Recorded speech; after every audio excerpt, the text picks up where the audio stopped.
সদকা, আপনার স্ত্রীর মন উদার করার জন্য তাকে কিছু টাকা পয়সা হাতে দেন এবং বলবেন ফকির আসলে সদকা দিও, ফকির আসলে কি দিও? দান করিও। আপনার স্ত্রী যখন দান করতে অভ্যস্ত হবে তখন আপনার মার আপনার বাবার খেদমত করতে আর কৃপণতা করবে? আপনার আত্মীয় আসলে সে আর কার্পণ্য করবে না, কারণ আল্লাহর বান্দার জন্য যখন অকাতরে দান করতে অভ্যস্ত হয়ে গেছে, সেখানে নিজের ঘরের মানুষ আসলে তো অবশ্যই তাকে আপ্যায়ন করবে, ঠিক না বেটি?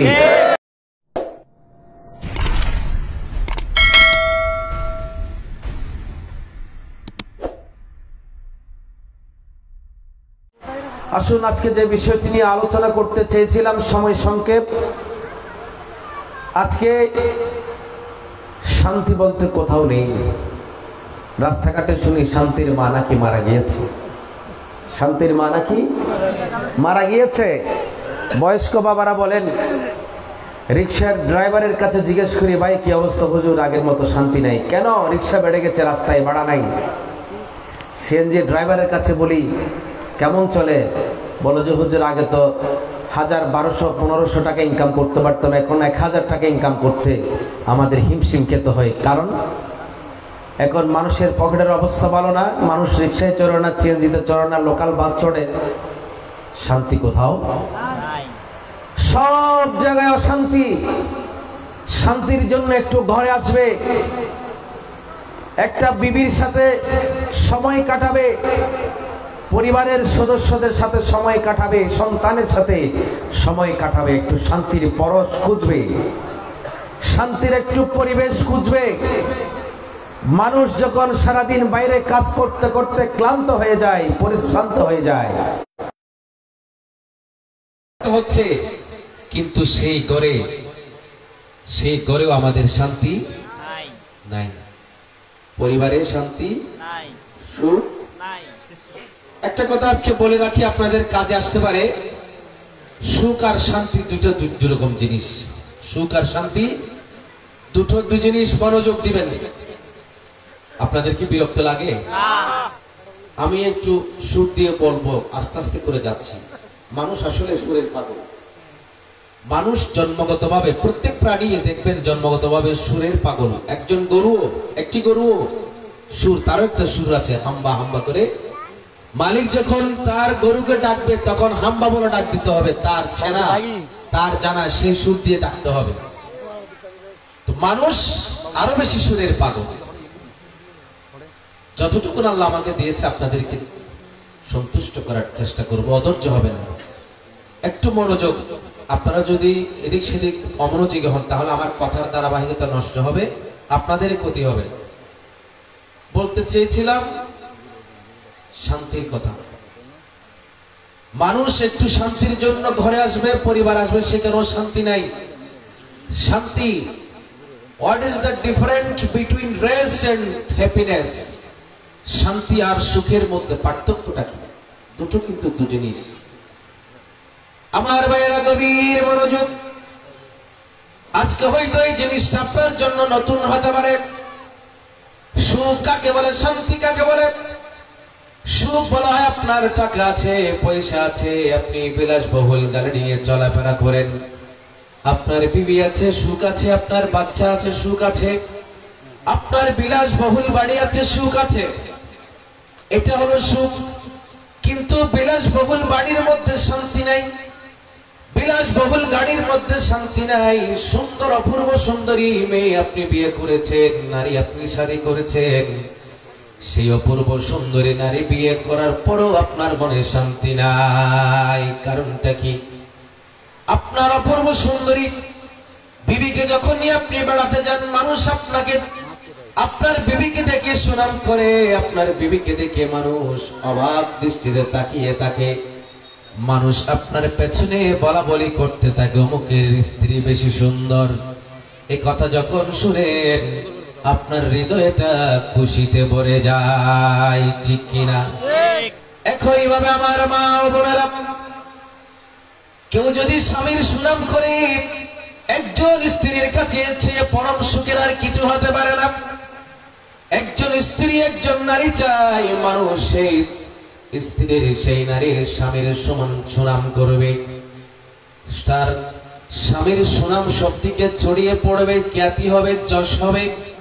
এটা একজন নারীর চাওয়া পাওয়া, একজন স্ত্রীর চাওয়া পাওয়া। কিন্তু খ্যাতি হলে যে শান্তি হবে, সুনাম হলে যে শান্তি হবে, ধন হলে যে শান্তি হবে, টাকা হলে যে শান্তি হবে, কোনো কথা নাই। শান্তি কোথাও নাই, একমাত্র শান্তি আছে ইসলামের মধ্যে। কোথায়? যে ব্যক্তি তার জীবনটাকে পুরোপুরি ইসলামী আদলে গঠন করতে পেরেছে, পুরোপুরি মুসলমান হয়ে যেতে পেরেছে। আমরা মুসলমান গর্ব করে বলি, অহংকার করে বলি, ঠিক না বেঠিক? আমি মুসলমান, আমি অহংকার করে বলি, কিন্তু আদৌ আমি প্রকৃত মুসলমান হতে পারিনি। 100% কাঠি মুসলমান আমি হতে পারিনি। সেদিন 100% কাঠি মুসলমান হব যেদিন আল্লাহ এবং আল্লাহর রাসূলের বিধিবিধানগুলো আমার জীবনে পরিপূর্ণভাবে বাস্তবায়ন করতে পারবো। আমার নবী উম্মতের জন্য নসিহত করেছেন। আল্লাহ সুবহানাহু ওয়া তাআলা বান্দার জন্য নসিহত করেছেন, বান্দা তোমার পরিবারে অশান্তি, তোমার পরিবারে সুখ নাই, শান্তি নাই। সুখ এবং শান্তির পরিবার যদি তুমি গঠন করতে চাও, আমি আল্লাহ তোমাকে কিছু কৌশল দিলাম, সেই কৌশলগুলো তুমি অ্যাপ্লাই করো। কথা বুঝতে কষ্ট হয় না? সবাই তো চট্টগ্রাম শহরের মানুষ, স্বর্গ মানুষ। কি হয়? স্বর্গ শুদ্ধ ভাষা বুঝতে তো কোনো সমস্যা নেই, আওয়াজ দিবেন। আপনারা যদি আওয়াজ দেন, এখান থেকে ভালো কথাগুলো বের হবে। এখানে আছে, আপনাদেরকে বের করে নিতে হবে। আমার ভাইরা, ইসলাম আমাকে নির্দেশনা দেয় একটি সুখী পরিবার, একটি শান্তির পরিবার কিভাবে গঠন করা যায়। আমরা চাই কি চাই না শান্তির পরিবার? কে কে চাই না? একটু হাত তুলে দেখাবেন। সবাই চাই। আমার নবী বলেন, উম্মত তুমি যদি একটি পরিবার, সুখী পরিবার, শান্তির পরিবার গঠন করতে চাও, আমার দেওয়া সাজেশনগুলো তোমার পরিবারে বাস্তবায়ন করো। সুখ চাই কিন্তু নবীর আদর্শ অনুসরণ করতে চাই না, তাহলে কি হবে? রোগ ভালো করতে চাই কিন্তু ওষুধ খাই না, ঠিক না? আমাদের অবস্থা হলো এমন, হাসপাতালে মাসের পর মাস হাসপাতালের বেডে শুয়ে থাকবো কিন্তু ওষুধ খাবো না। আমাদের পরিস্থিতি এখন ঠিক তেমনই হয়ে গেছে। আমরা চাই ভাগ্য পরিবর্তন হোক, সুখের পরিবার হোক, শান্তির পরিবার হোক, কিন্তু আমরা কাজ করতে রাজি না, সাজেশন গ্রহণ করতে রাজি না। আজকে আপনারা দেখুন, ডক্টর মেহতাব কানম, সাইকোলজিস্ট, মনোবিজ্ঞানী, প্রথম আলোতে তিনি, প্রথম আলোর সাপ্তাহিক একটা ম্যাগাজিন আছে, বুধবারে সম্ভবত সে ম্যাগাজিনটা দেয়। ওখানে লিখে প্রশ্ন করেছেন একজন, আমার স্ত্রীর সাথে আমার বনিবনা হয় না ম্যাডাম, স্যার আমি কি করব? আরেক ভাই, আরেক বোন প্রশ্ন করে, আমার স্বামী আমাকে সময় দেয় না, আমার স্বামীর সাথে আমার একদম মিলে না, কি কাজ করলে, কিভাবে চললে আমার স্বামীকে কিভাবে আমি বশ করতে পারবো? ডক্টর মেহতাব কানম প্রথম আলোর ওই ম্যাগাজিনে লিখেন, ঢাকা বিশ্ববিদ্যালয়ের মনোবিজ্ঞান বিভাগের প্রফেসর। আপনারা চট্টগ্রাম শহরেও অনেক সাইকোলজিক্যাল থেরাপিস্ট রয়েছে, মনোবিজ্ঞান থেরাপি দেয়, তাদের কাছে আপনারা যান পরিবারের সুখ শান্তির জন্য। আসুন আমার নবীর সাজেশন থেরাপির কাছে, কোরআনের থেরাপির কাছে আসুন। পরিবার সুখী হবে, শান্তির পরিবার হবে। পরিবার শুরু হয় একজন পুরুষ যখন একটি নারীকে শাদী করে, একজন পুরুষ আর একজন নারীর বিবাহ বন্ধনে আবদ্ধ হওয়ার মধ্য দিয়ে একটি পরিবার শুরু হয়ে যায়। সুবহানাল্লাহ। আমার বাবা, আপনার বাবা, আমার মা, আপনার মা, তারা দুজন শাদী হয়েছে, তাদের এই শাদীর মধ্য দিয়ে একটি পরিবার শুরু হয়েছে। এই কথাগুলো শুধু পুরুষদের জন্য নয়, আমার মা বোনদের জন্য এই কথাগুলো অত্যন্ত প্রয়োজনীয় কথা। পরিবারে আজকে আমরা উপরে মিথ্যা কথা বললেও কিন্তু পরিবারে শান্তি সুখ নেই। একজন পুরুষ আর একজন নারী বিয়ে করার মধ্য দিয়ে একটি পরিবারের শুরু হয়ে যায়। আমি যখন অবিবাহিত ছিলাম তখন আমি আমার বাবার পরিবারে ছিলাম। আমি বিয়ে করার পর আমার একটি পরিবার হয়েছে, ঠিক না বেঠি? আমার পরিবারটা কিভাবে সুখী হবে সেখান থেকে শুরু করছি। আল্লাহ পাক সুবহানাহু ওয়া তাআলা সূরা নূর 32 নম্বর আয়াত আল্লাহ পাক ইরশাদ করেন, কুরআনুল কারীম সওয়াবের নিয়ত মনোযোগ দিয়ে কথা বলবেন না, শুনবেন। وَأَنْكِحُوا الْأَيَامَ مِنكُمْ وَالصَّالِحِينَ مِنْ عِبَادِكُمْ وَأَمَائِكُمْ إِنْ يَكُونُوا فُقَرَاءَ يُغْنِيهِمُ اللَّهُ مِنْ فَضْلِهِ وَاللَّهُ وَاسِعٌ عَلِيمٌ। আমার ভাইয়েরা, সন্তান উপযুক্ত হয়েছে, কন্যা উপযুক্ত হয়েছে, শাদী দেওয়ার কোনো চিন্তা ভাবনা নেই। টাকা হবে, পয়সা হবে, ধনী হবে, শিল্পপতি হবে, চিন্তার মধ্যে আছে। একটিবার চিন্তা করুন আপনার পরিবারের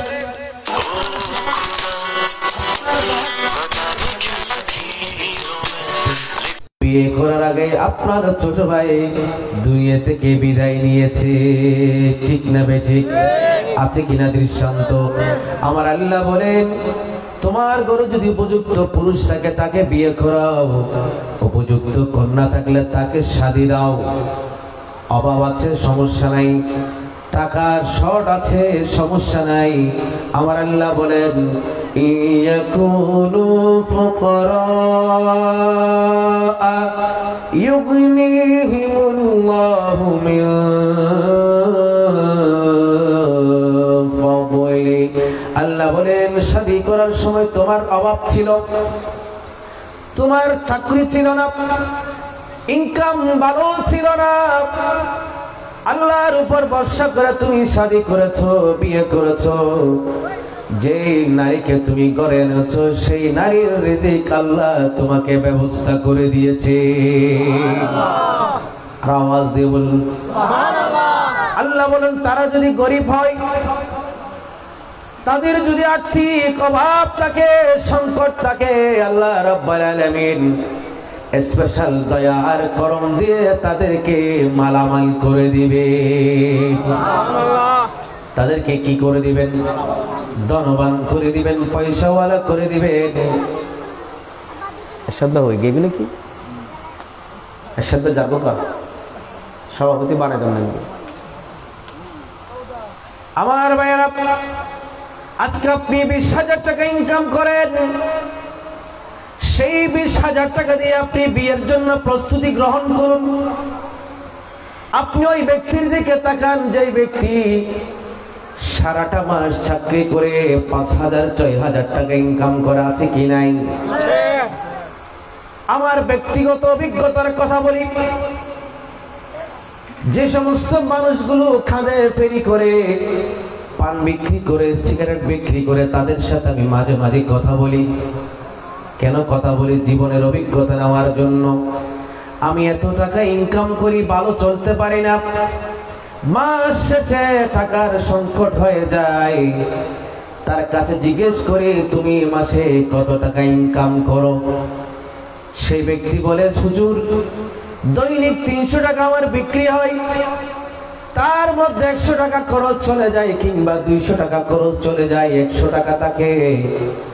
দৈনিক যদি 100 টাকা থাকে তাহলে মাসে 3,000 টাকা। কয় হাজার টাকা? যদি 400 টাকা বিক্রি করতে পারি তাহলে 300 টাকা খরচ চলে যায়, আর 300 টাকা আমার পকেটে থাকে, কিংবা 200 টাকা আমার পকেটে থাকে। 200 টাকা যদি পকেটে থাকে তাহলে মাসে 6,000 টাকা। আমি জিজ্ঞেস করি বাইরে আমার তুমি কিভাবে সংসার চালাও, তোমার সংসারের স্ট্যাটাসটা কি, পরিবারে কয়জন সদস্য? জবাব দেয় হুজুর আমার পরিবারে আমার মা আছে, আমার বাবা আছে, আমার স্ত্রী আছে, আমার 2 সন্তান আছে, আমার 1 বোন আছে, 5-6 জনের সদস্যের এই পরিবার। আমি চট্টগ্রাম শহরে একটা ব্যাচেলর বাসা নিয়ে থাকি, আমার পেছনে খরচ হয় 2000 টাকা, 4000 টাকা আমি বাড়িতে পাঠাই। ওই 4000 টাকা দিয়ে আমার 5 জনের সংসার সুন্দরভাবে চলে যায়। সুবহানাল্লাহ। কে চালান? আল্লাহ চালান। পারেন কিনা? আল্লাহ। হালাল রুজি অর্জন করবেন, আল্লাহর উপর ভরসা করবেন, আল্লাহকে ভালোবাসবেন, নবীকে ভালোবাসবেন। 6000 টাকা নয়, 4000 টাকা নয়, 3000 টাকা ইনকাম করলো আল্লাহ সেখানে বরকত দান করবে। আমার আল্লাহ বলেন বান্দা তুমি বিয়ের জন্য প্রস্তুতি গ্রহণ করো।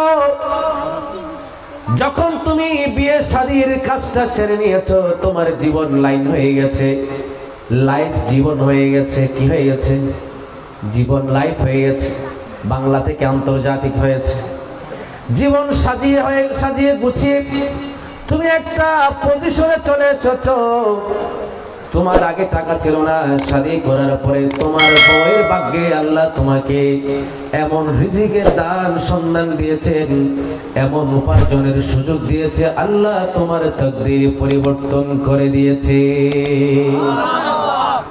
আমার অভিজ্ঞতার কথা বলি, যখন আমি শাদী করি 2015 সাল, সম্ভবত 14 থেকে 15,000 টাকা আমি ইনকাম করতাম। আল্লাহ আমাকে এত নিয়ামত দিয়েছেন। আমার আব্বা বলেন সন্তান রে আমার তুমি বিয়ে করার জন্য রাজি হয়ে যাও, বউয়ের ভাগ্যে তোমাকে আল্লাহ তাকদীর পরিবর্তন করে দিবে। আজকের যারা অবিবাহিত তাদের মনে একটু সাহস যোগানোর প্রয়োজন আছে, ঠিক কিনা? আমার অনেক ভাইয়েরা মানসিক দুর্বলতার কারণে, আর্থিক দুর্বলতার কারণে শাদী করতে পারে না, সাহস করতে পারে না। আমার সমাজে একটি সুন্দর প্রচলিত বাক্য প্রচলিত আছে, একটি বউ পালা আর একটি হাতি পালার সমান। আছে কি নাই? আমার ভাইয়েরা এটা চিন্তা করবেন না। আপনার স্ত্রী আপনার বিবিকে আল্লাহ পাঠিয়েছেন, আল্লাহ সৃষ্টি করেছেন, আল্লাহ যার খালিক, তার রিজিকের দায়িত্ব আল্লাহ নিয়েছেন। আমার আল্লাহ বলেন তুমি শাদী করে নাও, তোমার ঘরে উপযুক্ত সন্তান আছে, উপযুক্ত কন্যা আছে, তুমি শাদী দিয়ে দাও, এটা তোমার জীবনের জন্য ভালো কল্যাণ বয়ে আনবে। সুবহানাল্লাহ। বিরক্ত লাগে? আমি শেষ করে দিব অল্প সময়ের মধ্যে, অনেক কথা বলার ছিল। এবার আসুন আমার ভাইয়েরা, যারা শাদী করে নিয়েছেন তারা লাভে আছেন নাকি লসে আছেন হিসাব পরে করব। যারা এখনো শাদী করেন নাই, চিন্তা করছেন শাদী করবেন, তারা কিভাবে করবেন, কোন ধরনের নারীকে আপনি নির্বাচিত করবেন, জানার প্রয়োজন আছে কি নাই? আমাদের কাছে মাঝে মাঝে প্রশ্ন করে হুজুর একটু ইস্তেখারা করে দেখুন এই নারীর সাথে আমার মিলবে কি মিলবে না, আমি কোন ধরনের নারী পছন্দ করব শাদী করার জন্য। আজকে বলে যাই, মিডিয়ার মাধ্যমে এই কথাগুলো বিভিন্ন জায়গায় ছড়িয়ে যাবে। অবিবাহিত ভাইদেরকে বলি, অবিবাহিত বোনদেরকে বলি, কোন ধরনের ছেলে পছন্দ করবেন আর কোন ধরনের মেয়ে আপনি পছন্দ করলে আপনার পরিবারটা সুখের পরিবার হবে। আমার রাসূলের জবানের কথা, বুখারী শরীফে হাদিস এসেছে, মুসলিম শরীফে হাদিস এসেছে, সুনান আবি দাউদের মধ্যে হাদিস এসেছে, নাসাই শরীফের মধ্যে হাদিস এসেছে, ইবনে মাজাহ শরীফের মধ্যে হাদিস এসেছে। হাদিস বর্ণনা করছেন হযরত আবু হুরায়রা রাদিয়াল্লাহু তাআলা আন আবি হুরায়রা শরীফ থেকে বর্ণনা রাদিয়াল্লাহু তাআলা আনিন নবী সাল্লাল্লাহু আলাইহি ওয়াসাল্লাম قال تنكح المرأة لأربعين। উম্মত তুমি 4টা জিনিস দেখে একটি নারীকে বিয়ে শাদী করার জন্য তুমি পছন্দ করতে পারো, নির্বাচিত করতে পারো, জানার প্রয়োজন আছে কি নাই? মনোযোগ আছে কি নাই? 1 নম্বর বৈশিষ্ট্য দেখবেন লিমালিহা, সম্পদ আছে কি নাই? নারীর সম্পদ আছে কি নাই? বউয়ের সম্পদ যদি থাকে আপনার জন্য প্লাস পয়েন্ট, পায়ের উপর পা দিয়ে খেতে পারবেন, ঠিক না? স্ত্রীকে আপনি চাকরিতে পাঠিয়ে দিবেন, আপনি ঘরে বসে পা নাড়াই নাড়াই খাবেন, ঠিক না বেঠিক? ঠিক না? আমার রাসূল বলছেন, কেন স্ত্রীর সম্পদ দেখে শাদী করবা? আমার জীবন দেখো। খাদিজাতুল কুবরা যদি আমাকে অর্থ দিয়ে, সম্পদ দিয়ে, সাহস দিয়ে যদি সহযোগিতা না করতো, আমি ইসলাম প্রচার করতে পারতাম না। খাদিজাতুল কুবরা রাদিয়াল্লাহু তাআলা আনহা মক্কার ধনাঢ্য ব্যবসায়ী ছিলেন, এক্সপোর্ট ইম্পোর্টের ব্যবসা করতেন, জানেন তো আপনারা।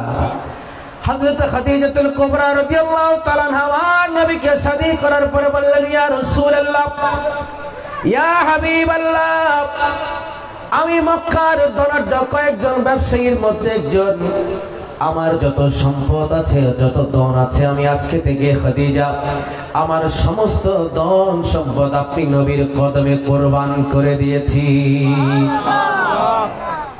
এত ছোট কেন? সুবহানাল্লাহ। আগুন জ্বলতে হবে। আল্লাহকে যদি ভালোবাসি, আল্লাহর নাম নিতে এত ভয় কিসের? এত অলসতা কিসের? ইবলিস আল্লাহর নাম নিতে অলসতা করে। এই জন্য ইবলিস যাদেরকে গ্রাস করেছে তারা আল্লাহর নাম নিতে পারে না। আমরা তাউযুবিল্লাহ পড়েছি, ঠিক না? ইবলিস তো আমাদের এখানে নাই।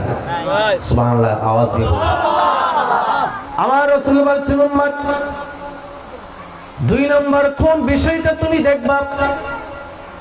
লিহাসাবিহা, যেই নারীকে তুমি শাদী করতে চিন্তা ভাবনা করো, তুমি সেই নারীর বংশ মর্যাদা দেখো। আমাদের চট্টগ্রামের ভাষায় বলে জাত গুণ, কি বলে এটা? বংশজাত, জাত গুণ দেখে বিয়ে করো, ঠিক না? এটা হাদিসের কথা। রাসূলুল্লাহ সাল্লাল্লাহু আলাইহি ওয়াসাল্লাম ইরশাদ করেন, তুমি তার বংশ মর্যাদা দেখো, বংশের, তুমি তার ক্যারিয়ার দেখো, তার মায়ের ইতিহাস দেখো, বাবার ইতিহাস দেখো। অন্য হাদিসের মধ্যে আমার নবী ইরশাদ করেন, যেই নারীকে তুমি শাদী করতে ইচ্ছে করেছো তার মাকে দেখো। তার মা যদি সুন্দর হয় অবশ্যই মেয়ে সুন্দর হবে, মা যদি সৎ চরিত্রবান হয় মেয়েও সৎ চরিত্রবান হবে। আমার রাসূল বলছেন, বংশ দেখো, জাত দেখো, তার নসল দেখো। বংশ যদি ভালো হয় সেই নারী অবশ্যই ভালো কিছু আপনাকে উপহার দিতে পারবে। বংশ যদি খারাপ হয় তাহলে আপনার জন্য ভালো কিছু উপহার দিতে পারে না। কয়েল জ্বলেন নাকি? 3 নাম্বার আমার রাসূল বলছেন, ওয়ালি জামালিহা, কি? জামালিহা, সৌন্দর্য দেখো, রূপ দেখো, কি দেখো?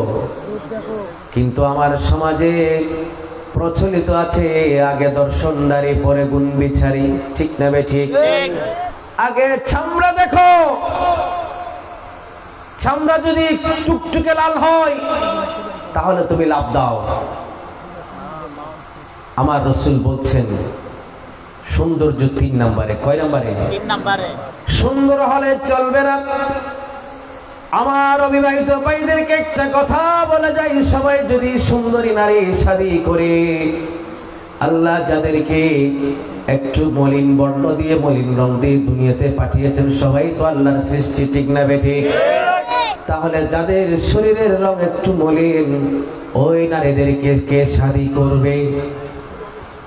একটা চিন্তার কথা না? যেই কন্যার কালার একটু মন্দা, সে মার, সে বাবার চিন্তায় টেনশনে ঘুম আসে না।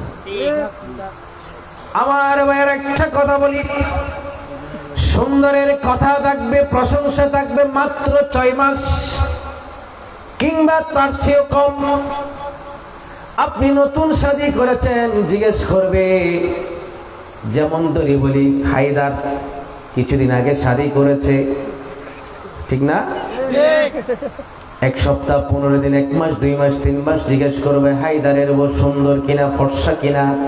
3 মাসের মধ্যে সুন্দরের চ্যাপ্টার ক্লোজড, শেষ হয়ে গেছে।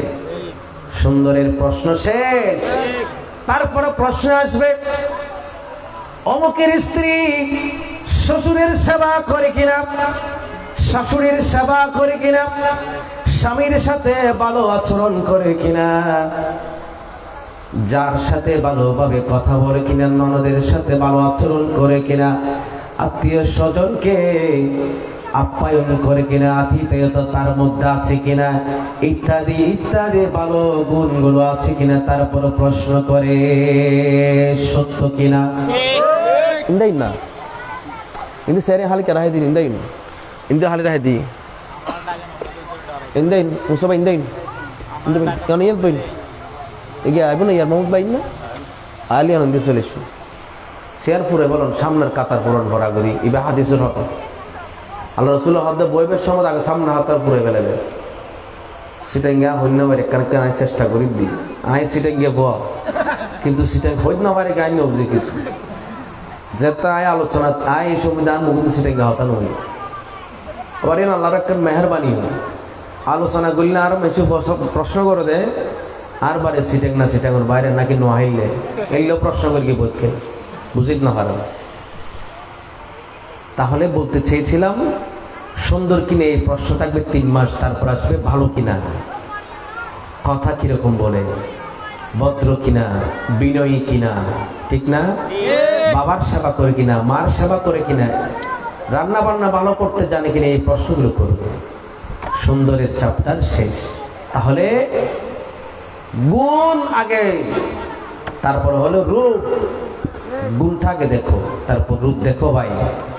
এরপর আসুন 4 নম্বর আমার নবী বলছেন, 4 নম্বর একজন নারীর বৈশিষ্ট্য চিন্তা করতে গিয়ে 4 নম্বরে যে কথাটা ভাবতে হবে, ওয়ালিদিনিহা, যেই নারীকে শাদী করার প্রস্তাব এসেছে সেই নারী ধার্মিক কিনা, নামাজ পড়ে কিনা, কোরআন কারীমের তেলাওয়াত জানে কিনা।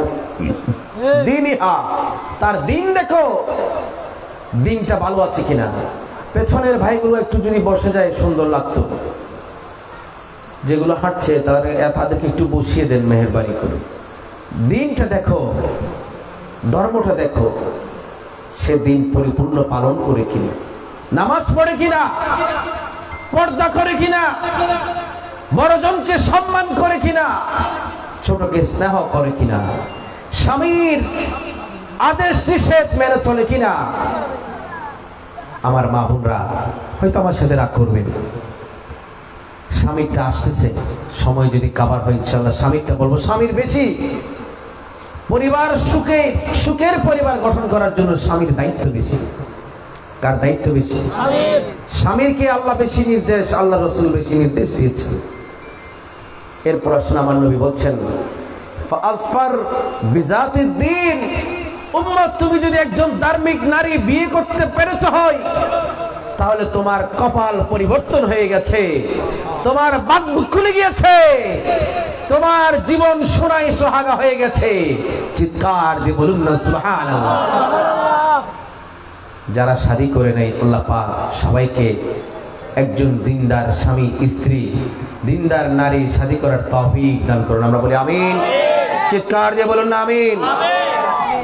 এরপর আসুন মুসলিম শরীফ আমার নবী ইরশাদ করেন, হাদিস শরীফ রাসূল পাক সাল্লাল্লাহু আলাইহি ওয়াসাল্লাম ইরশাদ করেছেন, দুনিয়ার সকল জিনিস আনন্দের সম্পদ, সকল জিনিস আনন্দের সম্পদ। আজকে আমার যুবক তরুণ ভাইদের হাতে অ্যান্ড্রয়েড মোবাইল সেট, কত দামি দামি, যেগুলো আমরা চিন্তাও করতে পারি না, ক্রয় করবো তো দূরের কথা। আজকে এই ছোট ছোট ছেলেদের হাতে ultra modern Android mobile phone, ঠিক না? এইটা তার কাছে একটি সম্পদ, আনন্দের সম্পদ। অ্যান্ড্রয়েড মোবাইল সেট ফোন না হলে আজকের যুবক সম্ভবত মারা যাবে, এমন একটা অবস্থা, ঠিক তবে ঠিক। সেগুলো আবার লাগেও, যেমন আজকের আমাদের এই মাহফিলের সম্প্রচার হচ্ছে একটি অত্যাধুনিক মোবাইল ফোনের মাধ্যমে। যার মোবাইল ফোন তার তো আনন্দের কোনো শেষ নাই।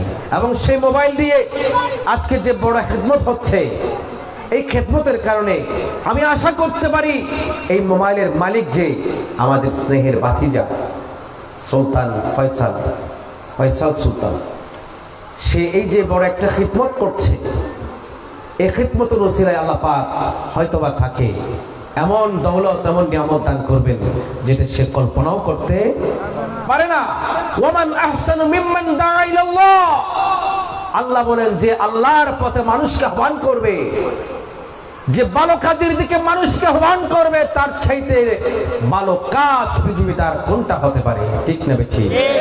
আজকে যারা মাহফিল করেছেন তারা কতটা গুরুত্বপূর্ণ মূল্যবান কাজ করেছেন, আমি তাদেরকে আন্তরিক হৃদয় নিংড়ানো ভালোবাসার আন্তরিকতা দিয়ে মোবারকবাদ জানাচ্ছি। সবাই বলুন মারহাবা। আমার রাসূল বলছেন, তুমি শাদী করতে যাবে, আর কয়েকটি জিনিস যদি খেয়াল করো তাহলে তোমার জীবন, তোমার পরিবার সোনায় সোহাগা হবে। শুনবেন? সহিহ মুসনাদ আহমদ, ইমাম আহমদ ইবনে হাম্বল রাহমাতুল্লাহি আলাইহি একটি হাদিসের কিতাব সংকলন করেছেন যেটার নাম মুসনাদ আহমদ। মুসনাদ আহমদের ৩য় খণ্ড ১৫৮ এবং ২৪৫ নম্বর হাদিস। আমার রাসূল ইরশাদ করেন, আন আনাস রাদিয়াল্লাহু তাআলা আন قال كان رسول الله صلى الله عليه وسلم يأمر بالبعث। প্রথমে শুনেছেন আল্লাহ বিয়ের জন্য নির্দেশ দিয়েছেন, এখন শুনুন আমার নবী বিয়েকে কতটা গুরুত্ব দিয়েছেন। কারণ বিয়ে এমন একটি নিয়ামত, বিয়ে করার কারণে আপনার গুনাহের পথ বন্ধ হয়ে যাচ্ছে। সুবহানাল্লাহ। বিয়ে করার কারণে আপনার রিজকের দুয়ার মুক্ত হয়ে যাচ্ছে। বিয়ে করার কারণে আপনার জীবন ডিসিপ্লিনের মধ্যে চলে আসছে। আপনার জীবনে একটি গতি আসবে, আপনার বেকারত্ব দূর হয়ে যাবে, আপনার শারীরিক সমস্যা থাকলে দূর হয়ে যাবে। যাদের শারীরিক কিছু সিমটম সমস্যা রয়েছে, প্রবলেম রয়েছে, ডাক্তার তাদেরকে পরামর্শ দেয় আপনি শাদী করুন, বিয়ে করুন। আপনি যদি বিয়ে করেন এই ধরনের সমস্যাগুলো সমাধান হয়ে যাবে। সুবহানাল্লাহ, জোরে বলবেন না? সামনে থেকে আমাদের সুবহানাল্লাহ বলার জন্য টাকা দিয়ে মানুষ আনতে হবে। যা অবস্থা দেখতে পাচ্ছি, আপনারা তো তাবরুক পাবেন, চিন্তা করেন কেন? টাকা না পেলেও তো তাবরুক পাবেন, কিন্তু সুবহানাল্লাহ বলবেন তো জোরে। ক্ষতি নাই, লাভ ছাড়া। আমার রাসূল বলেন, উম্মত তুমি শাদী করো, উম্মত তুমি বিয়ে করো। বিয়ে করার কারণে গুনাহ বন্ধ হয়ে যাবে, শারীরিক উপকার হবে, পারিবারিক উপকার হবে, ভাগ্যের উপকার হবে। ওয়ায়ানহা আনিত তাবাত্তুল, নবী করিম সাল্লাল্লাহু আলাইহি সাল্লাম বিয়ে থেকে, বিয়ে বর্জন করাকে কঠোরভাবে নিষেধ করেছেন। বিয়ে বর্জন করাকে কঠোরভাবে নিষেধ করেছেন। ঠিক না ঠিক? কিন্তু আমরা দেখি কিছু কিছু বুজুর্গানেদের, আল্লাহর আউলিয়া ইকরাম শাদী করেন নাই। শাদী করেন নাই কারণ ইমাম শাফিঈ রাহমাতুল্লাহি আলাইহি শাদী করেন নাই। তিনি শাদী করেন নাই এই কারণে, যদি শাদী করেন পরিবারকে সময় দিতে হবে, স্ত্রীকে সময় দিতে হবে, বাচ্চা হবে, বাচ্চাকে সময় দিতে হবে। ওইদিকে সময় দিতে গিয়ে দ্বীনের কাজ করতে পারবেন না। দ্বীন মাযহাবের যে খেদমত করেছেন সেই খেদমতের মধ্যে সংকট হবে, সময় শর্ট হয়ে যাবে। এই কারণে বিয়ে করেন নাই। আর আমি তো ইমাম শাফিঈ না, তিনি নিজের নফসকে দমন করতে পেরেছেন। এরকম বিয়ে না করে দুনিয়া থেকে বিদায় নিয়েছেন, কিন্তু তাদের জীবনে একটি বেগানা মহিলার দিকে তাকিয়েছে, এমন ইতিহাস কেউ দেখাতে পারবে না। আমি আপনি বিয়ে না করলে পাগল হয়ে যায়, কোন দিকে গিয়ে কি করব, কাকে নিয়ে পালাবো। ঠিক না ঠিক? আমার তরুণ ভাইরা রাগ করবেন না, আপাতত একটু মনটাকে ব্রড করুন কিছুক্ষণের জন্য। আমার রাসূল বলছেন, তাজাওয়াজুল ওয়াদুদা, এমন নারীকে তুমি বিয়ে করো যে প্রেম প্রণয়িনী, প্রেম, স্বামীকে বেশি আদর করে, বেশি মায়া করে, মহব্বত করে, যে যার অন্তরে হৃদয়ে ভালোবাসা বেশি, প্রেম প্রণয়িনী, এমন নারীকে শাদী করো। কারণ স্বামী চাই স্ত্রীর কাছ থেকে যদি একটু বাড়তি ভালোবাসা পায়, সারাদিনের ক্লান্তি স্বামী নিমিষেই বলে যায়। ঠিক না বেশি? এই জন্য আমার রাসূল বলছেন, পরিবারটা যদি শান্ত পরিবার, সুখী পরিবার করতে চাও, এমন নারীকে বিয়ে করো যার মধ্যে ভালোবাসতে কোনো কার্পণ্যতা থাকবে না। আজকের সমাজে ভালোবাসা থাকবে কোত্থেকে? বিয়ে করার আগেই তো ভালোবাসা কতটুকু মাইনাস হয়ে গেছে। এখন স্বামী যেমন স্ত্রীও তেমন। এখন কথা বলে বেড রেটে, বাসর রাতে কথা বলছে স্ত্রী স্বামীর কাছে। স্ত্রী ভালো হলে অকপটে স্বীকার করে, স্বামী আমি এক পুরুষের সাথে, এক বালকের সাথে, যুবকের সাথে সম্পর্ক ছিল, পরিবারের কারণে তাকে শাদী করতে পারেনি, মনে এখনো ব্যথা রয়েছে, ভালোবাসা তাকে কতটুকু দিয়ে দিলাম, বাকিটা তোমাকে দিব, কিন্তু পরিপূর্ণ আশা আমার কাছ থেকে করিও না। এরকম কিছু ঘটে। এমনকি মেহেদি অনুষ্ঠান থেকে এমন নারী, এমন পুরুষ আছে, মেহেদি অনুষ্ঠান বিয়ের আসর থেকে মেয়েকে নিয়ে পালিয়েছে। ঠিক না বেঠি? ভালোবাসা বাদ হয়ে গেছে। আল্লাহর ওয়াস্তে হাত ধরে বলি, পা ছুঁয়ে বলি, ভালোবাসা যদি বিয়ের আগেই আপনি মাইনাস করে দেন, তাহলে বিয়ের পরে স্বামী আর স্ত্রীর ভালোবাসা পরিপূর্ণ যখন চাহিদা মিটবে না, তখন ঝামেলা লাগবে, যে ঝামেলা কেউ ছুটাতে পারবে না। আমার ভাইয়েরা, কথা সংক্ষেপ, বিস্তারিত ব্যাখ্যার প্রয়োজন নাই। আমার রাসূল বলছেন, এমন নারীকে শাদী করো যেই নারী বেশি সন্তান জন্ম দিতে পারে, বেশি সন্তান জন্ম দেওয়ার ক্ষমতা আছে। তুমি দেখো তাদের পরিবারে, তাদের বংশের মধ্যে সন্তানের ফ্লো কেমন। দিন দিন উম্মতের মুহাম্মদী কমে যাচ্ছে, ঠিক না? আজকে আমেরিকা, ইউরোপিয়ান কালচার গুলো মুসলমানদের মধ্যে ঢুকিয়ে দেওয়া হয়েছে। বার্থ কন্ট্রোল, জন্ম নিয়ন্ত্রণ। তারা কিয়ামতের ময়দানে আমি অহংকার করে বলবো, গর্ব করে বলবো, আমি সবচেয়ে বড় উম্মতের মালিক। সুবহানাল্লাহ। সুতরাং তুমি জন্ম নিয়ন্ত্রণ করে, বার্থ কন্ট্রোল করে কেন আমার উম্মত কমিয়ে ফেলছো? রিজকের দায়িত্ব আল্লাহ নিয়েছেন, তুমি কেন রিজকের কথা চিন্তা করো?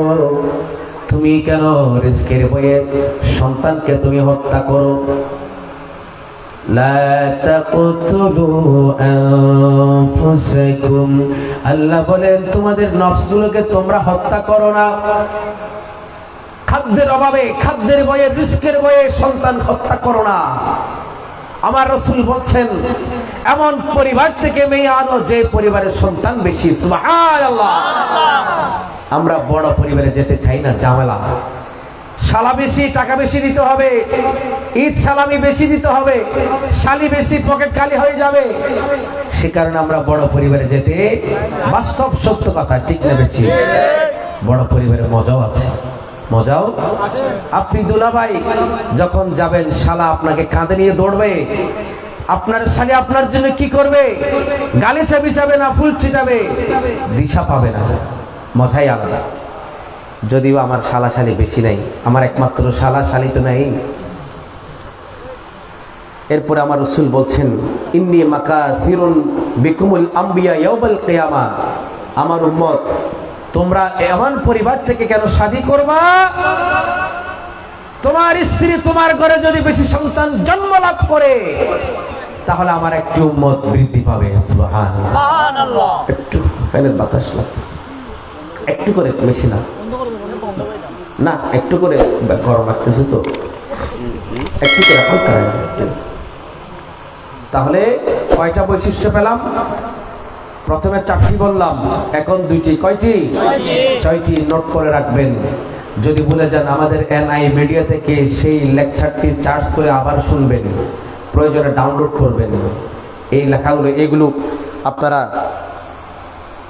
এগুলো নোট করে রাখবেন, কাগজটা নিয়ে নেবেন। এরপর আসুন, আমার রাসূল বলছেন, তোমরা কুমারী নারীকে বিয়ে করো। কোন ধরনের নারী? কুমারী নারী। কুমারী নারী বুঝেন তো আপনারা? শরীয়তের ভাষায় কুমারী বলা হয় যার পিরিয়ড শুরু হয়ে গেছে। ইসলামী শরীয়তের ভাষায় তাকে বলা হয় বাকেরা। আর যার এখনো এটা নষ্ট হয়নি, সতীত্ব নষ্ট হয়নি, তাকে বলা হয় কুমারী। আমার রাসূল বলছেন, কুমারী নারীকে তুমি শাদী করো, কারণ কুমারী নারীদের মধ্যে কিছু আলাদা বৈশিষ্ট্য আছে। সুবহানাল্লাহ। ইবনে মাজাহ শরীফের হাদিস। আমার রাসূল বলছেন, কুমারী নারী বিয়ে করো, কারণ কুমারী নারীর গর্ভ বেশি উর্বর, তারা বেশি সন্তান জন্ম দিতে পারবে। আর কুমারী নারী অল্পতে তুষ্ট হয়ে যাবে, অল্প ভালোবাসায় অল্প কিছুতে তারা সন্তুষ্ট হয়ে যাবে। এই কারণে রাসূল বলেছেন কুমারী নারীকে বিয়ে করো। কয়টা পেলেন? 7টা। কয়টা পেলেন? 7টা।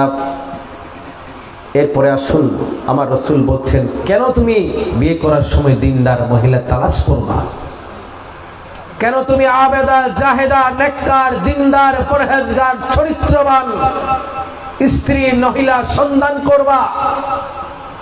রাসূল সাল্লাল্লাহু আলাইহি ওয়াসাল্লাম ইরশাদ করেন, সহিহ ইবনে হিব্বানের মধ্যে হাদিস এসেছে, আল্লাহ রাসূল বলছেন সৌভাগ্য তাকদীর পরিবর্তন হওয়ার যে আমলগুলো রয়েছে, যে কাজগুলো রয়েছে, উপাদানগুলো রয়েছে, তার মধ্যে সতী সাধবী স্ত্রী, চরিত্রবান দিনদার পরহেজগার স্ত্রী অন্যতম একটি উপাদান। সুবহানাল্লাহ। আমার রাসূল বলছেন সতী সাধবী স্ত্রীর জন্য তুমি তালাশ করো, যে স্ত্রীকে দেখা মাত্র তোমার হৃদয় আনন্দে নেচে উঠবে। ঘরে ঢোকার সাথে সাথে যে স্ত্রীর চেহারা দেখলে মনে আনন্দ এসে যায়, এমন সতী সাধবী স্ত্রী তুমি বিয়ে করো। এমন সতী সাধবী স্ত্রী তালাশ করো, কন্যা তালাশ করো, নারী তালাশ করো। আমার রাসূল বলছেন যদি নেককার, দিনদার, পরহেজগার, চরিত্রবান নারী যদি তুমি শাদী করতে পেরেছো হয়, তাহলে তোমার স্ত্রীর সতীত্বের জন্য, লজ্জাস্থানের হেফাজতের জন্য তোমাকে টেনশন করতে হবে না। তুমি চাকরিতে যাও, বাকরিতে যাও, তুমি বিদেশে যাও, যেখানে যাও না কেন তোমার স্ত্রীর উপর তুমি ভরসা রাখতে পারবে। এই কথাগুলো শুনেছেন কোনোদিন? আওয়াজ দিয়ে বলেন না। শুনেন নাই? আজকে শোনাচ্ছি আমি মানুষ পুরাতন কিন্তু কথা নতুন শোনাবো ইনশাআল্লাহ। প্রতিদিন ইনশাআল্লাহ নতুন নতুন কথা শোনাবো। আপনারা শুনলে অবাক হবেন। একটা মাহফিলে আমি আলোচনা করব, 3 থেকে 4 দিন পড়ালেখা করি। আমার একটা পরীক্ষার জন্য আমি যত পড়ালেখা করি, একটা মাহফিলের জন্য আমি তত পড়ালেখা করি। বক্তৃতার এই মঞ্চ, মাহফিলের এই মঞ্চ আমি কৌতুকের আসর মনে করি না, গল্পের আসর মনে করি না। এই মাহফিল থেকে কিছু শিখতে হবে, নিয়ে যেতে হবে। এত কষ্ট করে বসবেন, এত কষ্ট করে মাহফিল আয়োজন হবে, কিছু না নিয়ে যেতে পারেন তাহলে সার্থকতা কোথায়? ঠিক না বেটি? এই জন্য চেষ্টা করি নতুন কিছু কথা উপহার দেওয়ার জন্য। আমার রাসূল বলছেন তুমি নেককার মহিলা বিয়ে করবা, বিদেশে যাও, টেনশন থাকবে না। নেককার মহিলা বিয়ে করেছেন তাই বলে বিদেশে গিয়েছেন 8-10 বছর কোনো খবর নেই, এটা জুলুম হবে স্ত্রীর উপর, পরকীয়া বেড়ে যাবে। কয়দিন আপনার স্ত্রী সহ্য করবে? ঠিক না বেটি? তারও তো একটি মনের চাহিদা আছে। আপনি টাকা পয়সা করতে করতে স্ত্রীর অধিকার নষ্ট করেছেন, হক নষ্ট করেছেন। আপনি স্ত্রীকে সময় দিলেন না, গেলেন সে 4 বছর যায়, 5 বছর যায়, 7 বছর যায়, 8 বছর যায়, আপনি আসেন না। স্ত্রী যে আপনার ঘরে থাকে সেটাও তো বেশি। কথা ঠিক? আপনারা কি রাগ করতেছেন? লজ্জা লাগে? এগুলো শরীয়তের কথা, শরীয়তের কথা শুনতে লজ্জা নাই। শরীয়তের কথাগুলো বাপ বেটা একসাথে বসে শুনতে পারে। আল্লাহ রাসূলের জামানায় সাহাবায়ে কেরাম বাবাও আছে, ছেলেও আছে, দাদাও আছে, নাতিও আছে, মাও আছে, ছেলেও আছে, মেয়েও আছে, সবাই একসাথে বসে আমার রাসূলের কাছ থেকে মাসআলা শিখতেন। সুবহানাল্লাহ। আমার রাসূল বলেন নেককার মহিলা যদি তুমি শাদী করতে পেরেছ হয়, তোমার ঘরের জন্য কোনো টেনশন করতে হবে না, সম্পদ রক্ষা হবে। তোমার সম্পদ দিয়ে, তোমার স্বর্ণ দিয়ে পরকীয়া প্রেম করবে না। আজকে পত্রিকা খুললে দেখা যায়, ফেসবুক খুললে দেখা যায়, পত্রিকায় নিউজ আসে 3 সন্তানের জননী 10 ভরি স্বর্ণ নিয়ে ট্যাক্সির ড্রাইভারের সাথে পালিয়েছে। ঠিক না বেঠিক? আল্লাহ আমাদের এই এলাকাকে হেফাজত করুন। বিভিন্ন জায়গায় ঘটনা ঘটছে, শুনলেই লজ্জা লাগে, পড়তেই লজ্জা লাগে। কোথায় যাব? মুসলমান আজকে কোথায় চলে গেল? 3 সন্তানের জননী যে নারী অপর পুরুষের হাত ধরে পালিয়ে যায়, তার বিবেকটা কোথায়? যে 3টি সন্তানকে জন্ম দিয়েছে কতটা কষ্ট করেছে। আল্লাহু আকবার। যারা জন্ম দিয়েছেন তারা জানেন কত কষ্ট, কত যন্ত্রণা, কত বেদনা, কত যাতনা সহ্য করে 3টা সন্তান জন্ম দিয়েছে। আজকে পরকীয়া প্রেম এমন ভাবে গ্রাস করেছে, এমন জাদু করেছে, 3 সন্তানের মায়াবী চেহারাগুলো পর্যন্ত ভুলে যায়। নাউজুবিল্লাহ বলবেন না? আমাদের এই এলাকার মা বোন, আমাদের মা বোনদের উদ্দেশ্য করে বলছি না, যেখানে ঘটছে তাদের কথাগুলো বলছি। সতর্ক হওয়ার প্রয়োজন আছে। আমার রাসূল বলেন, যদি নেককার মহিলা শাদী করতে পারো তাহলে তুমি টেনশনে থাকবা না, নিশ্চিন্তে থাকবা। সুবহানাল্লাহ। একটু দরুদ শরীফ পড়বেন। আল্লাহুম্মা সাল্লি গরম চাদর সাইয়্যিদিনা মাওলানা মুহাম্মদ আরো জোরে মাওলানা মুহাম্মদ। আরেকটু আল্লাহুম্মা সাল্লি আলা সাইয়্যিদিনা মাওলানা মুহাম্মদ ওয়া আলা আলি সাইয়্যিদিনা মাওলানা মুহাম্মদ। আরান মতওয়ালি বানাতাছি ইমা স্লোগান না দরকার, গরম করে দাম না কেন, নরম নরম চালাইলেও না কেন, গরম করে দাম। আমার রাসূল বলছেন, আমার মেয়েরা গভীর মনোযোগ, সময় সংক্ষেপ। আমার রাসূল বলছেন, তুমি যদি নেককার স্ত্রী যদি না পাও, যদি অসৎ চরিত্র মহিলা শাদী করো, তাহলে তোমার দুর্ভাগ্যের কোনো সীমা থাকবে না। তোমার সম্পদের হেফাজত হবে না, তোমার বিছানার হেফাজত হবে না, তোমার বেডরুম সংরক্ষিত হবে না, তোমার বিছানা, তোমার সম্পদ, তোমার সবকিছু অরক্ষিত হয়ে যাবে। এই জন্য আমাদের বড় প্রয়োজন দিনদার পরহেজগার মহিলা শাদী করা, ঠিক না বেঠিক? এই ক্ষেত্রে যাদের মেয়ে আছে, যাদের বোন আছে, আমাদের দায়িত্ব হলো আমার এই মেয়েকে, আমার বোনকে জীবনটা গঠন করে দেওয়া। কারণ আমার বোন যদি সচ্চরিত্রবান হয়, বিয়ে হওয়ার পরে, শাদী হওয়ার পরে তার সংসারটা সুখের হবে। আমাদের দায়িত্ব আছে না? বাবার দায়িত্ব, ভাইয়ের দায়িত্ব, দাদার দায়িত্ব, নানার দায়িত্ব, মার সবচেয়ে বেশি ভূমিকা মা। কে? মা। একজন মা মেয়ের বান্ধবী হতে পারে। কে হতে পারে? বান্ধবী হতে পারে। যদি বান্ধবী হয়ে যেতে পারে একজন মা, তাহলে সেই মেয়ে কোনোদিন ছেলের সাথে অ্যাফেয়ারে জড়াবে না। প্রেম বলে যাকে বলে, তার সেই প্রেমের জগতে আর ডুববে না। খারাপ বন্ধুর পাল্লায় পড়বে না, খারাপ সঙ্গের পাল্লায় পড়বে না। এখন আসুন, আপনি নেককার মহিলা শাদী করেছেন, হয়ে গেছে, আপনার পরিবার সুখী হবে।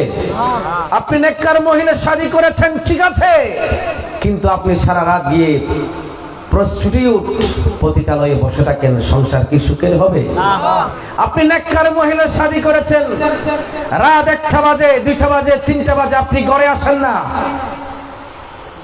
সংসার কি সুখের হবে? আপনি নেককার মহিলা শাদী করেছেন, আপনি সারা রাত মদের বারে পড়ে আছেন, সংসার সুখের হবে? আপনি নামাজি মহিলা শাদী করেছেন, কিন্তু আপনি নামাজের ধারে কাছে নাই। আপনার স্ত্রী নামাজ পড়তে চাইলে তাকে একটু সুযোগ আপনি দেন না, আগে বাদ দাও, তারপর নামাজ পড়ো। আসে নাকি? আছে না এমন কিছু স্বামী? এদের মতো ভালো স্বামী পৃথিবীতে আর হয় না। নামাজে পড়তে দিবেন, আগে বাদ দাও, আগে চলে যাও, আগে নাস্তা দাও। কিসের নামাজ তোমার আছে? আমাদের এই সমাজে আছে, মুসলমান সমাজে, মুসলমান ঘরে আছে, ঠিক না? আমার আল্লাহ বলছেন দুজনের ভূমিকা লাগবে, দুজনকেই নেককার হতে হবে। সংসার যদি সুখী করতে চাই, স্ত্রীকে যেভাবে নেককার হতে হবে, দিনদার হতে হবে, পরহেজগার হতে হবে, তার চেয়ে বেশি পরহেজগার হতে হবে স্বামীকে। কারণ স্ত্রীর অভিভাবককে স্বামী। অভিভাবক যদি সদর বদর হয়, 420 হলে স্ত্রী তো 820। আমার আল্লাহ স্বামী এবং স্ত্রীকে উদ্দেশ্য করে বলছেন, সংসার যদি সুখের সংসার করতে চাও, সুখের বাগান করতে চাও, স্বামী স্ত্রী উভয়জনকে নেককার হতে হবে। কারণ ওই যে সংসার করবে, সংসার থেকে ভালো সন্তান জন্মগ্রহণ করবে, ঠিক না বেঠিক? ওই সন্তান বাবাকে কবর নেবে, বাবার খিদমত করবে, মায়ের খিদমত করবে। বাবা তুমি টাকা ইনকাম করতে পারো না, মনে পেরেশান হওয়ার কোনো কারণ নাই, চিন্তিত হওয়ার কোনো কারণ নাই। বাবার পকেটে টাকা শেষ হওয়ার আগে সন্তান পকেটে আবার 1000 টাকার নোট ঢুকিয়ে দেয়। এমন সন্তান আমরা চাই কি চাই না? কে কে চান সন্তান আপনাকে বৃদ্ধাশ্রমে পাঠাবে? কে কে চান সন্তান বৃদ্ধাশ্রমে পাঠাবে বাবাকে? কে কে চান? কেউ চাই না। আমরা সবাই নেককার সন্তান চাই। তাহলে আমলটা করতে হবে। আমলটা কি? সহজ। আমার আল্লাহ সূরা আরাফের 58 নম্বর আয়াতে ইরশাদ করেন, والبلد الطيب يخرج نباته بإذن ربه والذي خبث لا يخرج إلا نكدا كذلك نصرف سبحان الله। আমার আল্লাহ ইরশাদ করেন, কুদরতের জবানে ইরশাদ করেন, একটা ভালো জমিন ভালো ফসল উপহার দেয়, ঠিক না বেঠিক? আঞ্চলিক ভাষায় বলে বলা জমিন। কি জমিন বলে? বলা জমিন বলে যে জমিনে বেশি পানি থাকে, যে জমিন উর্বর। বলা জমিন থেকে ভালো ফসল উৎপাদিত হয়, ভালো জমিন থেকে যাবে ভালো ফসল উৎপাদিত হয়। স্বামী স্ত্রী দুজন যখন সংসার করবে, স্বামী স্ত্রী দুজন যখন পরিবার গঠন করবে, দুজন যখন নেককার হয়ে যাবে, দুজন যখন আল্লাহওয়ালা হয়ে যাবে, দুজন যখন আল্লাহকে ভয় করবে, আল্লাহর মহব্বত অন্তর নিয়ে সংসার শুরু করবে, আল্লাহ পাক রব্বুল আলামিন বলেন সংসার সুখী হওয়ার জন্য সন্তান বড় ভূমিকা রাখে, ঠিক না? টাকা আছে, পয়সা আছে, ধন আছে, দৌলত আছে, কিন্তু সন্তান ইয়াবাখোর আছে না? নেশাখোর, সন্তান মদদি, সন্তান গাজাটি, সন্তান পর মহিলা নিয়ে, নারী নিয়ে রাত বিরাত রাস্তাঘাটে সময় কাটায়, কক্সবাজার সমুদ্র সৈকতে গিয়ে রাত কাটিয়ে দিয়েছে, বোতল খেয়ে পড়ে আছে, সকাল হয়ে গেছে, সূর্য উঠেছে, সূর্যের তাপ পাছায় লেগেছে, তবুও ঘুম ভাঙে না। এমন মাম্মি ড্যাডির সন্তানের আছে যাদেরকে সকালবেলা পুলিশ লাঠি চার্জ করে সমুদ্র সৈকত থেকে বাসায় পাঠিয়েছে। ইতিহাস আছে, এরকম আছে কিনা? পত্র পত্রিকা এগুলো আসে, ফেসবুকে বেশি আছে, চমৎকার চমৎকার মেসেজ ফেসবুকে আসে, আপনারা দেখবেন। এই সন্তানগুলো সোমবার পরিবারের জন্য কি সুখ বয়ে আনবে, পরিবারের জন্য কি শান্তি বয়ে আনবে, মা বাবার জন্য কি সম্মান বয়ে আনবে। এই সন্তানগুলোর চাইতে সন্তান না থাকাই বেশি ভালো, ঠিক না বেঠি? দুষ্ট গরুর চেয়ে শূন্য গোয়াল ভালো। আবার যে গরু দুধ দেয় সে গরু লাথি দিল ভালো। তার মানে নয় সন্তান আপনি পড়ালেখা করেছেন, আপনি ডাক্তার, ইঞ্জিনিয়ার, প্রফেসর, ডক্টরেট, আপনি ব্যারিস্টার, অ্যাডভোকেট, আপনি বড় কিছু যা আপনি হয়েছেন, আপনি তাই বলে মা বাবাকে লাথি দিবেন? তার মানে নয় মা বাবার কদমের নিচে আপনার স্যার, আপনার মাথা রাখবেন, জীবন আর উপরের দিকে যাবে। সুবহানাল্লাহ। তাহলে স্বামী এবং স্ত্রী উভয়কে কি হতে হবে? নেককার হতে হবে, দিনদার হতে হবে, ঠিক না ঠিক? এরপরে আসুন, এখন ধরেন আপনার ভাগ্যে নেককার স্ত্রী জুটে নাই কোনো কারণে, হয়তো আপনার আমলের কারণে। আপনি নিজে আগে ভালো ছিলেন না, এখন ভালো হয়েছেন। আপনি আগে এরকম ছিলেন, 420 মার খাচ্ছিলেন। আপনাদের কথা বলছি না, আপনাদেরকে বলছি না, আপনারা তো আমার মুসল্লি। আমি আমার মুসল্লিদেরকে নিয়ে গর্ব করি, আল্লাহর ওয়াস্তে বলছি, আমি আমার মুসল্লিদেরকে নিয়ে গর্ব করি। ফজরের নামাজ আমার মসজিদে 4 কাতার 5 কাতার মুসল্লি হয়, আলহামদুলিল্লাহ। আল্লাহু আকবার বলেন না। 5 কাতার মুসল্লি মানে হিসাব করেছেন কয়জন? 250 জন। অনেক ভালো ভালো মসজিদে জুমার নামাজও এত মুসল্লি হয় না, আলহামদুলিল্লাহ। আমি গর্ব করি, দোয়া করি আমার এই মুসল্লিদের জন্য। এতটা আল্লাহ প্রেমিক, নবী প্রেমিক, ঠিক না? আমি বিশেষ বক্তা, বিশেষ বক্তা বয়ান করে আগে। বিশেষ বক্তার কাজ হইল কি, প্রধান মেহমান আসবেন, উনি একটু মানুষজন ডেকে টেকে বসাই দিবেন, ঠিক না? যেভাবে আমার নবী আসার আগে অন্যান্য নবীরা এসেছেন, ওনারা হলো বিশেষ বক্তা, আর আমার নবী প্রধান অতিথি, ওনারা বিশেষ অতিথি। ওনারা এসে বলছেন যে প্রধান অতিথি আসবে, তোমরা সবকিছু গুছিয়ে নাও, ঠিকঠাক করে নাও। কিন্তু আমি আলোচনা করছি শেষে, প্রধান অতিথির পরে মানুষ থাকার কথা না, কিন্তু আলহামদুলিল্লাহ মাঠ এখনো ভরপুর, আলহামদুলিল্লাহ। জোরে বলেন না আলহামদুলিল্লাহ। এটা আমাকে মহব্বত করেন, আল্লাহকে মহব্বত করেন, আল্লাহর নবীকে মহব্বত করেন, এগুলো ভালো দিক না? অবশ্যই ভালো দিক, প্রশংসা করতে হয়। এখন যদি আপনি কোনো কারণে নেককার মহিলা না পান, আপনার ভাগ্যে যদি না জোটে, আপনি কি করবেন? শেষ করব আমি 15 মিনিট। স্ত্রীকে আপনি কিভাবে সংশোধন করবেন, এই কথাটা বলে আমি শেষ করব। সংশোধন করতে হয় না?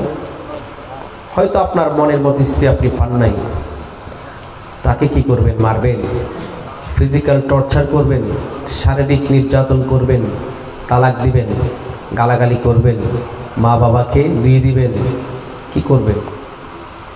সুন্দর করে আদর্শ দিয়ে বুঝিয়ে তাকে বোঝাতে হবে, সংশোধন করতে হবে। আগে বোঝাতে হবে, কি করতে হবে? ওয়াজ। আমি আজকে আপনাদেরকে ওয়াজ করছি, বুঝাচ্ছি, আপনি আপনার স্ত্রীকে ওয়াজ করবেন। কি করবেন? ওয়াজ করবেন। আসুন সেই বিষয়গুলো কিভাবে আমরা স্ত্রীকে সংশোধন করতে পারি একটু শুনতে চাই, ঠিক না? প্রথম নাম্বার, আপনার স্ত্রীকে আল্লাহমুখী করতে হবে। কি মুখী করতে হবে?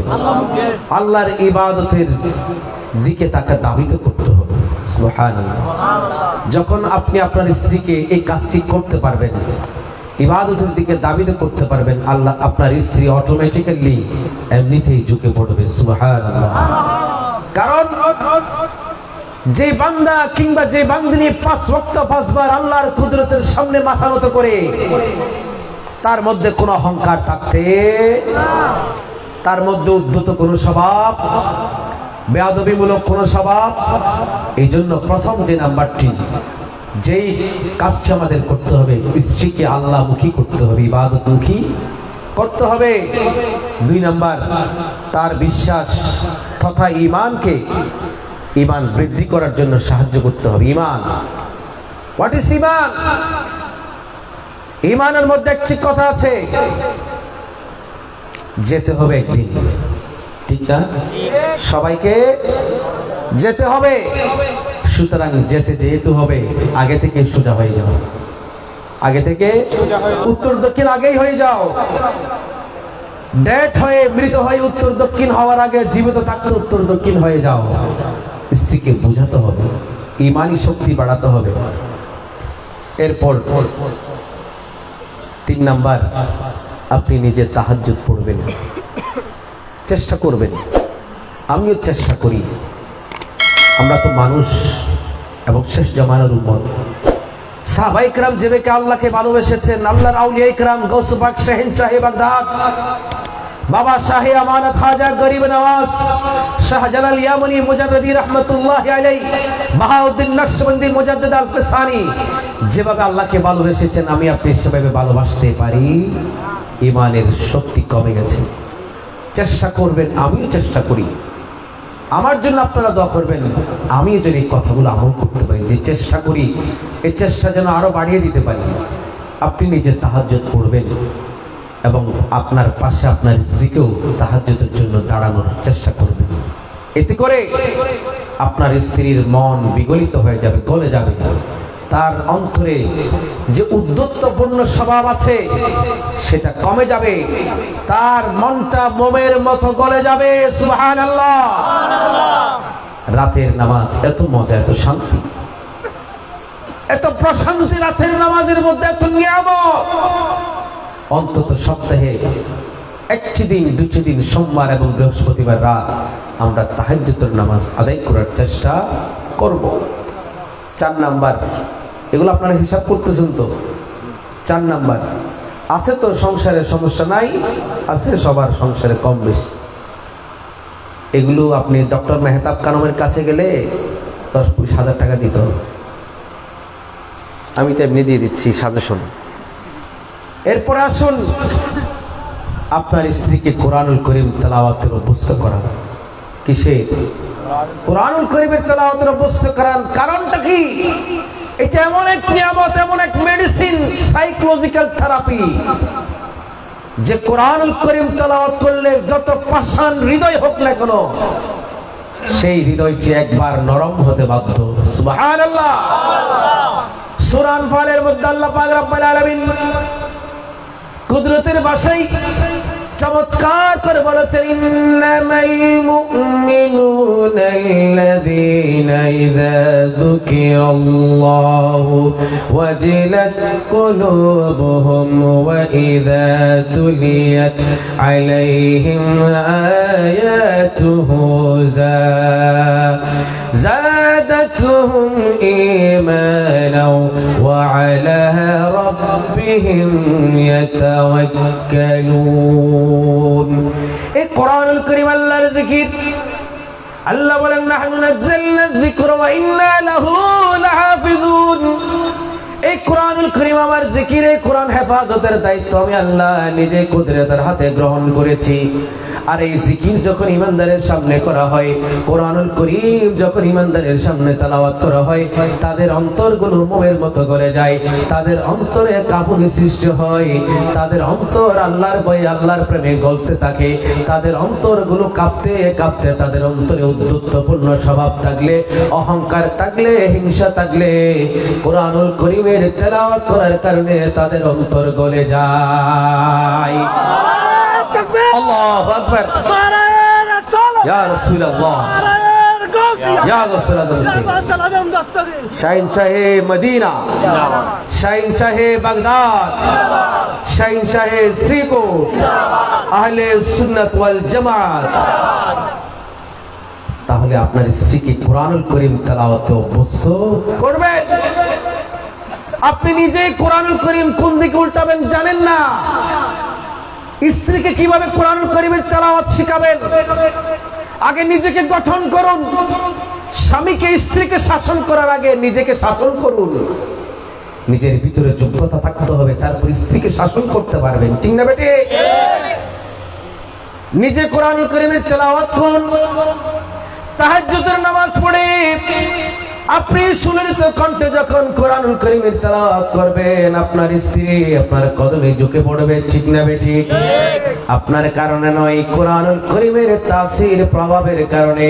কোরআনুল কারীম এমন মধুর কাব্য, এমন মধুর সঙ্গীত, এমন মধুর গান, যে গান আল্লাহ রাব্বুল আলামিন কুদরতের জবানে গেয়েছেন, যে গান আল্লাহর নবী নবুয়তের জবানে গেয়েছেন, যে গান আমার আল্লাহর গুণগান, যে গান আমার নবীর গুণগান, এই গুণগান যখন আপনি গুনগুন গুনগুন করে সুললিত কণ্ঠে গাইতে শুরু করবেন, আপনার স্ত্রী অবশ্যই অবশ্যই আপনার পাশে বসে কোরআনুল কারীম তেলাওয়াত শুনতে বাধ্য।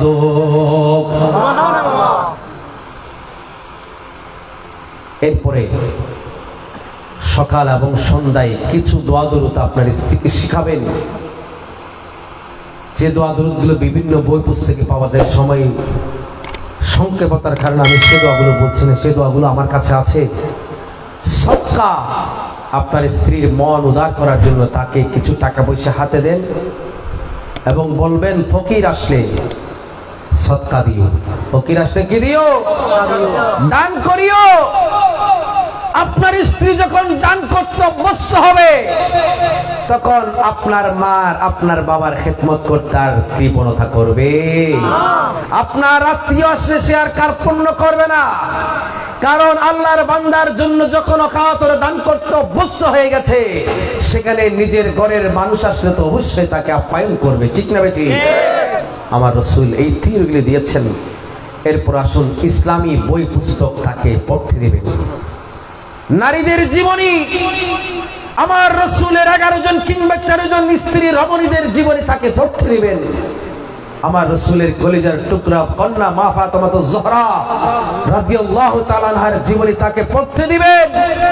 গৌস পাকের আম্মা জানের জীবনীটা তার কাছে আপনি বলবেন, আপনার স্ত্রী প্রভাবিত হবে। কি হবে? প্রভাবিত হবে। তার আগে তো আপনাকে বই চিনতে হবে, জানতে হবে, আপনাকে পড়তে হবে। আপনি বইয়ের মার্কেটে যান না, বইয়ের খবর আপনার নিজের কাছেই নাই। আপনার স্ত্রীকে কিভাবে উপহার দিবেন? আপনি স্ত্রীকে দেওয়ার আগে নিজেকে পড়ে নিতে হবে। এরপরে আসুন, ইসলাম, ঈমান এবং ইসলামের অনুপ্রেরণা দেয় এরকম কিছু বক্তব্য তাকে শোনাতে হবে। আজকে আমাদের এই মাহফিলগুলো, এই এলাকার অনেক নারী, অনেক মা বোনরা আমাদের এই মাহফিলগুলো শুনেন, জুমার বয়ানগুলো তারা লাইভ দেখেন, তারা উপকৃত হন, ঠিক না বেঠিক? তারা যদি এই মাহফিলগুলো শেয়ার করে, তাহলে তাদের আত্মীয় স্বজন, তাদের বান্ধবী, তাদের সম্পর্কের সাথে যত নারীরা ফেসবুকের সাথে কানেক্টেড, তারাও এই বয়ানগুলো শুনতে পারবে। তাদেরকে এই ধরনের ইসলামী লেকচার, আলোচনা, বয়ানগুলো শোনাবেন, মনে একটি প্রভাব ফেলবে। এতে করে আপনার স্ত্রী সংশোধন হয়ে যাবে। এরপরে কয় নাম্বার গেল আপনারা হিসাব করে নেবেন। এরপরে ধার্মিক দিনদার মহিলার সাথে বন্ধুত্ব করার জন্য সহযোগিতা করবেন। কোন ধরনের মহিলা? দিনদার। কোন ধরনের? এখন কিন্ডারগার্টেন হয়েছে। আমার স্ত্রী, আপনার স্ত্রী, আমার বিবি, আপনার বিবি, আমার মা বোনরা ঘর থেকে বের হওয়ার একটা সহজ সুযোগ, সন্তানকে স্কুলে নিয়ে যাবে হাত ধরে। কোথায় নিয়ে যাবে? ঘর থেকে বের হওয়ার সহজ একটি বাহানা, সুযোগ। হ্যাঁ, বাস্তবতার খাতিরে নিয়ে যেতে হয়, কিন্তু সেখানে গিয়ে এমন মহিলার সাথে তারা সঙ্গ দেয় যার প্রভাব আপনার বিবির উপর পড়ে, আমার বিবির উপর পড়ে। গল্প করে ওই ইন্ডিয়ান ভারতীয় সিনেমার গল্প, জি বাংলা, জি সিনেমা, আরো কত কিছু আছে, এই সিনেমার গল্পগুলো করে আপনি তদারকি করবেন কোন নারীর সাথে আপনার স্ত্রীর বন্ধুত্ব হয়েছে। ভালো নারী, যে নারী ইসলামিক মাইন্ডেড, ইসলামী গল্পের ভয় পড়ে, ইসলামী লেকচার শুনে ইসলামী মন মানসিকতায় গড়ে উঠেছে, এমন নারীর সাথে সখ্যতা, বন্ধুত্ব স্থাপনে আপনি কি করবেন? সহযোগিতা করবেন। এরপরে আসুন, অসৎ সঙ্গের সাথে মিশতে দেবেন না। এটা যদি আপনার উদারতা না হয়, আপনি একটু কনজারভেটিভ হয়ে যান, রক্ষণশীল হয়ে যান, আপনি প্রগতিশীল না হয়ে উদার মানসিকতার না হয়ে, এই ক্ষেত্রে আপনি একটু রক্ষণশীল হতে হবে আমাকে, আপনাকে, পরিবার, সংসার, চরিত্র ঠিক রাখার জন্য। অসৎ, খারাপ মানসিকতার পরনিন্দা করে, পরচর্চা করে এমন নারীর সাথে মিশতে দেবেন না। এরপরে সর্বশেষ যে বিষয়টি আমাদেরকে খেয়াল রাখতে হবে, আমার স্ত্রী, আপনার স্ত্রী, প্রত্যেক নারী আসলে উচ্চবিলাসী, তারা চাকচিক্য জীবন চাই। উচ্চবিলাসী যতটা সম্ভব এই চাকচিক্য জীবন থেকে দূরে রাখার চেষ্টা করতে হবে। এখন আপনি যদি মাসে 30টা কাপড় ছেলান, শার্ট ছেলান, আপনার স্ত্রী তো অবশ্যই বলবে আমাকে শার্টটা সেলাই করে দাও, দিনে 2টা করে পড়তে পারি যেন, ঠিক না? এমনি তো মহিলাদের কাপড় বেশি লাগে।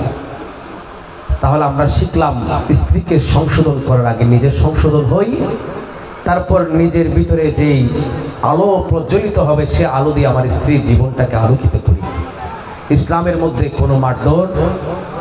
শেষ পর্যায়ে আমার আল্লাহ বলছেন সূরা নিসার 34 নম্বর আয়াত, ওয়াল্লাতী তাখাফুনা নুশুজাহুন্না ফাইদুহুন্না ওয়াহজুরুহুন্না ফিল মাদাজি'।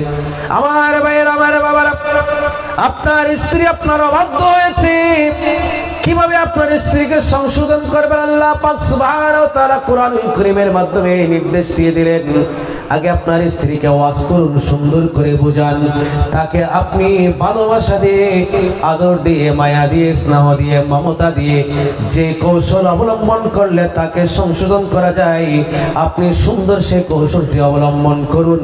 এতে যদি না হয়, আপনি ট্রায়াল বেসিস তার সাথে 1 সপ্তাহের গ্যাপ দিয়ে দিন। 1 সপ্তাহ তাকে করুন, বিছানা আলাদা করুন। এতেও যদি না হয়, আমার আল্লাহ বলছেন তাকে প্রহার করুন। প্রহার মানে লাঠি দিয়ে নয়, ইট দিয়ে নয়, লোহা দিয়ে নয়, চিকন একটি বেত রাখো। আমার নবী হাদিস শরীফ অন্য হাদিস শরীফের সাথে হচ্ছেন, একটি হাদিস আছে, ঘরের একটি জায়গায়, এমন একটি জায়গায় একটি বেত রাখো, প্রদর্শনীতে রাখো, যে বেতটা দেখলে সবাই ভয় পাবে, সন্তান ভয় পাবে বেত আছে, বাবা না জানি কোন সময় বেত নেই, সন্তান ভয় পাবে, স্ত্রী ভয় পাবে। বেতটা আপনি শোকেসের মধ্যে সাজিয়ে রাখুন, যেন এই বেতের ভীতি সবার মধ্যে কাজ করে। এই ভীতি সবার মধ্যে কাজ করলে, আপনি বেত রাখছেন বলে আপনি সকাল সন্ধ্যা প্রহার করবেন এমন না, জাস্ট শেখা, টু শো ফিয়ারনেস, ভয় প্রদর্শন করার জন্য। আল্লাহ পাক আমাদেরকে এই কথাগুলো আমল করার চেষ্টা করুন। মাহফিলের আয়োজন করেন, সপ্তাহে এরকম আরো মাহফিল কয়েকটা দেন, ইনশাল্লাহ যে কথাগুলো আরো বলার বাকি আছে সেগুলো বলবো। কথা আমি সব বলে দিই, এই কারণে একটু সমস্যা হয়, কথা আজকে বাকি রাখলাম, মাহফিল আবার আসবে ইনশাল্লাহ। ইয়া নবী